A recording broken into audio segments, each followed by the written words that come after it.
బెంగళూరు ఇంత ప్రశాంతంగా చూడడం చాలా రేర్ అనమాట. బైక్స్, కార్స్, హార్న్ సౌండ్స్ అవన్నీ ఎక్కడికక్కడ ఆగిపోవడమే చూస్తాం. ఓన్లీ నైట్ టైం మాత్రమే ఇంత ప్రశాంతంగా ఉంటాయన్నమాట ఇక్కడ రోడ్స్. ఇక్కడైతే బెంగళూరుకి బయలుదేరే ముందు రోజు అనమాట రూమ్ అంతా కల్లోలం చేసి పెట్టేసాం సర్దడానికి అని చెప్పేసి.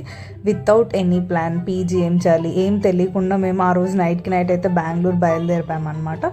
మా సిస్టర్ అయితే బెంగళూరులోనే ఉంటుంది. సో తను కాలేజీలో తను మీట్ అవ్వడానికి అయితే వెళ్ళగానే తనైతే నా కోసం కునాఫా ఆర్డర్ చేసింది, which is so sweet.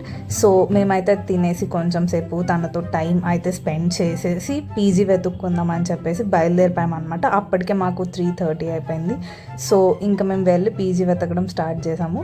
PG అయితే చాలా కష్టమే అయిపోయింది దొరకడం, ఎందుకంటే ఒక్కటి కూడా ఖాళీగా లేదు. దెన్ ఫైనల్లీ మేమైతే తిరిగి నైట్కి అయితే ఒక పీజీ అయితే సెట్ చేసుకున్నాం అనమాట. So that's it for today guys. Okay bye.